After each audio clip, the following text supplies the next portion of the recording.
Zalari sat in the large lecture hall, her bright blue eyes wide with excitement. She was the only alien student from her planet, Veltrax, to ever attend Earth's intergalactic university. Her species, the Veltrani, were known for their cold logic and strict biological systems. Everything in their bodies followed a perfect cycle, including their mating season. Today's class was about human reproduction. Zalari thought she already knew everything about humans. They were soft, emotional, and strangely loud. But what she heard in this class made her body freeze. Professor Hayden, a tall human male with white hair and calm eyes, stood at the front of the class. He spoke with a deep voice, full of confidence. Unlike many alien species, he said, human males are fertile all year. They do not need a specific season to reproduce. The room went silent. Even the reptilian Kranzer twins stopped tapping their claws on the desk. Zalari blinked. Surely she had heard that wrong. She raised her hand quickly. "Excuse me, Professor. Did you mean always? Human males are fertile ... every day?" The professor nodded, smiling. "Yes, human males produce sperm continuously, and they are biologically capable of reproduction at any time." Zalari's face turned pale purple, a sign of deep shock for her species. Her mouth opened slightly. Her 3 hearts beat faster. That's not natural," she whispered. A student next to her, a Martian hybrid with 4 eyes, chuckled. "Wait until you learn about their emotional bonding. It's even crazier." Zalari shook her head.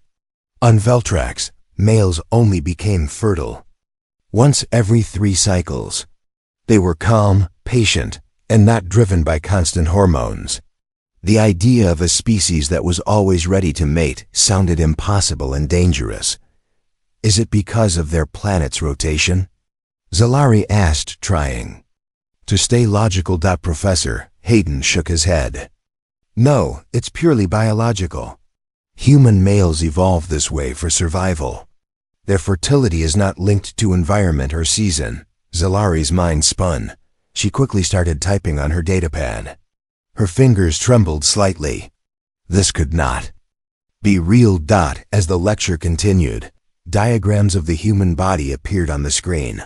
Sperm production, hormonal patterns, testosterone levels. All of it matched what the professor said. She felt heat rising in her cheeks. After class, Zalari walked quickly out of the hall. She needed fresh air. Her head felt heavy. Outside, Earth's air was warm and full of smells, flowers, food, and something else she couldn't name. Something that made her pulse skip. She sat on a bench near the garden, still thinking, always fertile? That meant human males had no break, no rest. They could be aroused at any time. She imagined her male classmates. Some of them were laughing, playing games, or just walking around. They didn't seem dangerous. They didn't seem out of control, but maybe they were just good at hiding it, still thinking about the lecture. A voice asked. Zalari looked up. A human male stood in front of her, tall, with brown hair and kind eyes. He wore a university jacket with the name Jake on it. "Yes," she said, a bit too quickly. It was surprising. Jake sat beside her, keeping a respectful distance. "I know it sounds weird," he said, smiling. "But for us, it's normal. We grow up with it." Zalari tilted her head. "Don't you feel ... or overwhelmed by your own biology?" Jake laughed. "Sometimes, but humans learn to control it. We don't just jump on every opportunity. We use logic too." Zalari wasn't sure if she believed that. "Do you mean you can just choose not to react, even if your body wants to?" Jake nodded. "Exactly. We have self-control. Well, most of us." That made her think again. Maybe human males weren't as dangerous as she thought. But still, how could a species stay balanced with constant fertility? She looked at Jake again, more carefully now. His body seemed relaxed.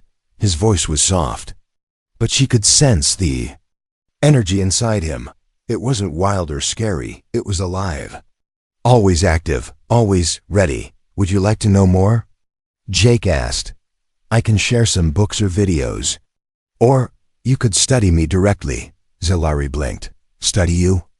Jake grinned. I mean scientifically. I'm part of the exchange program too. Her cheeks turned purple again. Maybe, just maybe. She needed more than books to understand. She stood up, adjusting her cloak. I will consider it, she said, trying to hide the rush in her chest. But as she walked away, her thoughts kept spinning. This wasn't just a class. This was a mystery. A living, breathing mystery called the human male. And Zalari had to solve it before her own body betrayed her curiosity. Zalari could not sleep. Her body lay still on the soft Earth-style bed, but her mind was racing. Outside her dorm window, the stars moved slowly across the black sky, but inside her head, thoughts rushed like a storm. Human males are always fertile. The words echoed again and again. Her 3 hearts beat unevenly. She placed a cold hand on her chest to calm them. But it didn't help. Zalari had studied dozens of species across the galaxy. All followed the same natural rule: cycles, seasons, time to rest. Her people had exact times for reproduction, controlled by biology. Clean, predictable. But humans? They were chaos in flesh, and that made her curious. The next morning, Zalari submitted a formal request to the University Research Office. Request: independent observation of human male subject, non-invasive study. She selected her subject carefully. Name: Jake Connors. Species: human, male, age: 22. She remembered his easy smile, his calm voice. He was friendly, not too loud. Safe but full of mystery. A few hours later, her request was approved. Jake stood in the garden outside the biology center, leaning against a tree when Zalari arrived. You're really going to study me? He asked, raising an eyebrow. Zalari blinked. For science. Jake laughed. Well, all right then, Professor Zalari. Where do we start? She handed him a small band. Wear this around your wrist. It tracks hormone levels and heart rate. Jake looked at the device. Just this? You're not gonna poke me with weird alien needles or something? No, she said, not unless necessary. He chuckled again and slipped it on. All right, I'm your test subject. Zalari tried not to smile. She told herself this was just research. But deep down, something warmer was starting to grow. For the next week, Zalari monitored Jake from a distance. The results shocked her. His testosterone levels stayed high always, even during sleep, even while reading, even when he tripped on the stairs and muttered angry Earth words. It was constant, and yet he didn't act like an animal. He laughed with friends, helped a lost student find her class, cried quietly during a sad movie. Zalari watched everything, trying to understand. How does his body want all the time, but he stays so calm? She wrote in her notes. One evening, Zalari followed Jake to the recreation center. He was lifting weights, muscles flexing with effort, sweat shining on his neck. Zalari stood behind a glass panel, watching through a sensor screen. Her fingers trembled on the datapad. She told herself she was only measuring heat levels and physical stress responses, but her own heart was reacting now. She felt a strange warmth in her chest. Her cheeks burned. She turned off the screen. Later that night, Jake saw her sitting alone in the library. Hey, science girl, he said, sitting across from her. You all right? Zalari looked up. Yes, I am observing. Jake leaned forward. You've been watching me for days. You okay with what you're seeing? She hesitated. Double quotes, yes, but I don't understand something. Try me, he said. Zalari looked into his eyes. Your body is full of readiness, but your actions are peaceful. How do you control yourself? Jake smiled gently. Because I don't see people as objects. Just because the engine is running doesn't mean I drive off every minute. Zalari stared at him. She had no words. He reached into his backpack and pulled out a wrapped sandwich. "You eat dinner yet?" She shook her head. "Here, it's chicken." "Earth meat," he said. She took it slowly. Their hands touched for just a second. Zalari's heart jumped. That night, Zalari didn't enter her data. She just sat on her bed, holding the empty sandwich wrapper and thinking. Jake had offered her food, smiled at her, talked kindly. And all while his body was in a constant state her species called dangerous. Maybe humans weren't wild. Maybe they were something more, something beautiful. Zalari was no longer just a student. She was an investigator of one subject, one mystery, one human male. And the mystery was growing deeper. Jake. He laughed. He joked. He helped strangers, but his body was still burning with quiet power. Data on her screen told her he was in a constant state of readiness, but he never acted like it, not even once. That confused her, and it made her curious in ways she didn't understand. So she changed her plan. Zalari decided she wouldn't just watch him, she would talk to him, and not like a scientist, like a woman. The next day, she found Jake in the campus lounge. He was reading something on his holopad and drinking a strange earth liquid called energy drink. "Jake," she said, standing beside him. He smiled. "Hey, Professor." She sat down across from him. Her cloak swished behind her as she adjusted it. Her hands rested on the table, but her fingers were slightly shaking. "I have questions," she said softly. He leaned back. "More science?" She shook her head. "More personal." Jake raised an eyebrow. "Okay, ask away." Zalari took a deep breath. "Do you ever feel the need to mate suddenly?" Jake blinked. "That's a strong opening." "I'm serious," she said. "Your body shows high hormone levels, even when calm. How do you manage that? Do you suppress it? Ignore it?" Jake leaned forward, suddenly curious too. "Well, sometimes I do feel it, strongly, but I don't act on it unless there's someone I connect with." Zalari tilted her head. "So the body is ready, but the mind waits?" He nodded. "Exactly. That's the difference. We choose." She stared at him. Her lips parted slightly, but no words came out. Then she whispered, "Have you ever lost control?" Jake hesitated. "Once, but not in a bad way. I was with someone I cared about. It wasn't about hormones. It was about trust." Zalari leaned back, her heart pounding. Trust. Her people didn't link trust with reproduction. It was just a biological task. Efficient, cold, but humans? They tied emotion to it. That made it dangerous. And beautiful. Later that day, Zalari couldn't stop thinking about their talk. Her body felt warmer.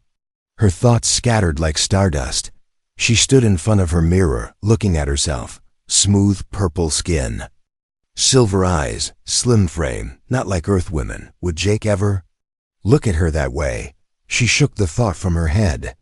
"This is not science," she whispered. "This is weakness." But her hand touched her cheek. It was warm. And her heart's beat faster when she heard his voice in her memory. "We choose." The next time they met, Zalari brought him questions again. But this time, she didn't hide behind science.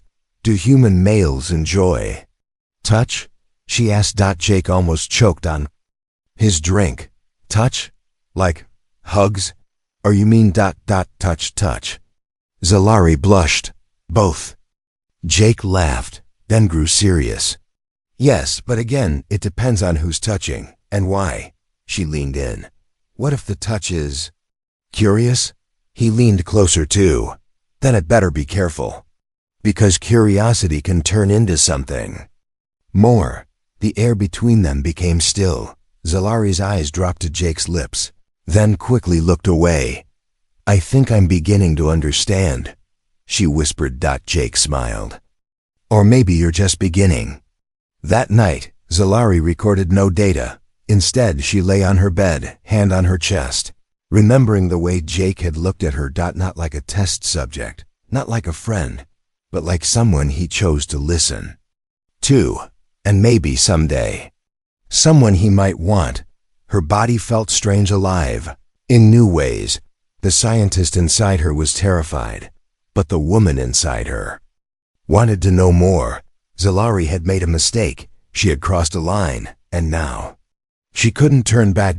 It began with a whisper, not from someone else, but from her own thoughts. Thoughts that had nothing to do with data, research, or science. She wanted to understand Jake not as a subject, but as a male. As a human male. Earlier that day, her professor, an older Veltrani researcher named Dr. Solvet, summoned her. "You're spending too much time with this human," he said coldly. "Your emotions are interfering with your study." "I am gathering first-hand experience," she replied, trying to stay calm. "Experience is one thing. Attachment is another." He leaned forward. "Human males are dangerous, Zalari. Not with weapons, but with emotion. You are not built to survive that kind of bond." She didn't answer, because deep down, she knew he was right. That evening, she met Jake under the glowing sky bridge outside the campus tower. The stars above looked brighter than usual. Jake had brought food. Again, crispy earth snacks and sweet liquid in a glass bottle. Zalari took one bite and almost smiled. He noticed. "That's the first time I've seen you enjoy something." She looked at him, unsure what to say. He added, "You've been quiet lately. Is everything all right?" Zalari hesitated. "I was told to stop seeing you," she finally said. Jake froze. "Why? They think I'm becoming too involved." Jake leaned on the railing, silent. "And are you?" Her voice was soft. "Yes." She looked up at him. "I don't understand why your scent affects me. Why my body warms when you speak. Or why I can't stop thinking about your smile." Jake's expression changed, gentle, but serious. "Zalari," he said, his voice lower than before. "You're not the only one feeling it." She stepped closer. Her cloak brushed his arm. "But why?" she asked. "Your body is fertile all the time. How do you not act on it constantly? How do you wait?" He looked into her eyes. "Because we choose," he said. "We wait for the right person, the right moment, the right feeling." Zalari's breathing changed. "And if the moment comes?" she asked. Jake didn't move away. "Then we stop pretending it's just science." The air between them was heavy now. A different kind of gravity pulled them together. Zalari's hand lifted, slowly, resting on Jake's chest. His heart beat steady but strong. "Warm. I don't know what this is," she whispered. Jake reached up and gently touched her hand. "You don't have to know. You just have to feel it." She closed her eyes for a moment. Her people never taught her this. They taught knowledge, not connection. Logic, not longing. But Jake's touch was gentle, safe, patient. And it made her want more, not data, not answers, but him. Suddenly, a sharp beep came from Zalari's wrist device, her hormone monitor. She looked at it. Her levels were rising fast. But it wasn't from Jake. It was from herself. She stepped back, startled. I need to go," she said quickly. Jake didn't stop her. He just watched as she turned and walked away into the night. Inside her room, Zalari stood in front of her mirror again. This time she didn't see a scientist. She saw a female. Curious. Awake. And scared of what she now understood. This was no longer a study. This was the start of something real, something her people warned her about, and she was falling into it. Zalari stood in the soft glow of the human moonlight, barefoot on the warm metal floor of her dorm's balcony. The wind was gentle, brushing through her silver hair. Below, the university campus was quiet, but inside her, it was not quiet at all. She could feel it. Something had shifted. Her theory was breaking. Not from data, but from desire. For days, she tried to return to her research. She reread hormone charts, reviewed footage of Jake lifting weights, analyzed every line of human reproductive biology. but none of it explained the strange flutter in her chest whenever Jake looked at her with those soft, curious eyes. None of it explained why her breath caught whenever he smiled. This wasn't a hormonal spike. This was longing, and it terrified her. That night, Jake invited her to the top of the East Tower, a quiet place, far from the others. "Come watch Earth's moon with me," he said. "It's full tonight." Zalari hesitated. She knew she shouldn't go, but her feet moved before her thoughts could stop them. The tower was dark, with only soft lights along the path. Jake stood near the edge, looking out at the stars. He didn't turn when she arrived. "I used to come here alone," he said. "But now, I wanted someone beside me." Zalari stepped closer. The night wind touched her skin. The stars above seemed to lean closer too. "Jake," she said softly, "I need to tell you something." He turned, meeting her eyes. "I've broken my own rules. I've let emotion cloud science. I've failed my control." Jake took a step closer. "What if that's not failure?" he asked. She looked down. "Then what is it?" He reached out, gently lifting her chin. "It's being alive." Their faces were inches apart now. Zalari's heart pounded fast. And while her breath caught in her throat, every warning from her teachers, her species, her training, screamed inside her. But Jake's voice was calm. His touch was warm, and his eyes didn't demand, they invited. "I don't know your customs," he said. "I don't know if this is allowed for your people. But for humans, when two feel this, we don't walk away." Zalari stared at him. "What are you feeling?" Jake smiled. "Like I'm standing in front of a storm that could either destroy me or make me feel alive for the first time." Her fingers reached out, barely touching his shirt. His heart thudded beneath her hand, strong and steady. "I thought humans were reckless," she whispered. "We are," he said. "But sometimes it's worth it." Then, in the silence between them, Zalari felt something break. It wasn't her logic. It was the last wall inside her. She leaned in. Not for science, not for answers, but because she wanted to. Their foreheads touched. Softly. It was not a kiss. It was a connection. Later that night, back in her room, Zalari sat on her bed. She stared at her data screen.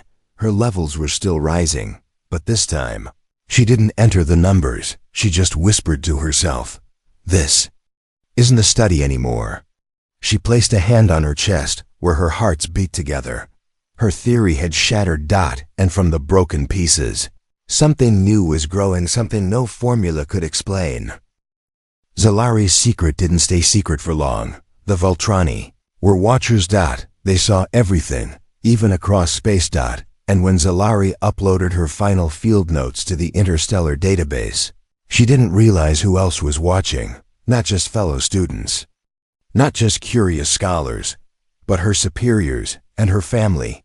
On her planet Veltrax, inside a cold tower of white crystal, her former mentor read her report. He did not blink. He did not smile. He simply whispered, "She has bonded." A red light blinked on his console. A formal order was sent instantly. "Return subject 014 Zalari for psychological debrief and correction." Back on Earth, Zalari stood at her lab desk, staring at the message on her screen. Her breath stopped. "You are to return within 72 hours. Your research has violated Protocol 9. You are emotionally compromised. Immediate review required." Her hands trembled. She didn't want to go. Not anymore. Jake found her in the garden that evening. The same place where everything began. She didn't speak. Just handed him the message. He read it in silence. Then he looked at her, eyes full of calm fire. "What happens if you don't go?" Zalari shook her head. "They'll send someone to bring me back. By force, if needed." Jake didn't flinch. "Then you're not going alone." Her silver eyes widened. "What?" "I'm coming with you." Zalari froze. "You can't. You're human." "They won't even let you land." Jake smiled. "Then we make them listen." 2 days later, Zalari stood in front of the High Council of Veltrax. She wore her formal robes. Her face was calm, but her heart beat like thunder. Beside her, against all rules, stood Jake, dressed in simple. Black dot on armed dot, but powerful in a different way. He wasn't there to fight. He was there to stand beside her. The council leader looked down at her from his high chair of polished bone. "You were sent to study the human male," he said. "Not to bond with him." "I didn't plan this," Zalari replied. "It happened. You let his emotions infect your thoughts. You lost objectivity." "No," she said. "I found something greater." The room grew still. Jake stepped forward. "I never forced anything," he said. "She chose. I chose. That's what humans do." One of the elders hissed. "You are always ready to mate." "You are a danger," Jake nodded. "Yes, I am always ready. But I don't act unless invited. That's what makes us human." Zalari looked up at her people. "For all our logic, we have forgotten something important: choice, emotion, connection. He showed me that." A pause. Then one of the older scientists said, "And would you abandon your people for this human?" Zalari looked at Jake, then back at them. "I don't have to abandon anyone. But I won't abandon him either." The council whispered among themselves. Finally, the leader spoke again. "You will not be punished," he said. "But your path is no longer ours." Zalari stepped forward. "Then I will make a new path." As they walked out of the crystal tower, hand in hand, Jake leaned close and said, "Did that go well?" She smiled. "You survived. That's a good start." He laughed, but deep in her heart, she knew. Her people had seen the truth, and though they feared it, they couldn't unsee it. The ship was silent as it left Veltrax's orbit. Zalari stood at the window, staring down at her home planet for the last time. It no longer felt like home, not after everything, not after him. Behind her, Jake sat in the co-pilot chair, legs stretched out, arms crossed behind his head. He was humming a soft human tune. He didn't know what it meant to leave your whole world behind. But Zalari did, and still she had chosen him. 3 days earlier, the council had offered her a way out. "Renounce him," they said. "Say he manipulated your thoughts. Say it was a mistake. You may return, and your status will be restored." Zalari's answer was simple: no. She didn't scream. She didn't cry. She simply stood beside Jake and said the only thing that mattered: "I choose him." Now, as the stars stretched outside the window, Jake walked up beside her and leaned his arm casually against the wall. "You okay?" he asked softly. Zalari nodded, but her eyes shimmered with something unspoken. "I've lost everything," she said. Jake looked at her gently. "No. You've started something new." She turned to him, voice trembling. "You don't understand. My people will erase my name from the records. I'm no longer one of them." Jake stepped closer. "Then be one of us." Zalari looked up. "You'd accept me, after all this?" He smiled. "You didn't just study humanity. You became part of it." Later that night, Zalari sat by the soft light of the ship's console, reading an Earth book Jake had given her. It was about human love. Messy. Unpredictable. Full of passion, pain, and joy. Nothing like the emotionless pairing of her kind. And yet, it felt right. Jake walked over, holding 2 cups of warm tea.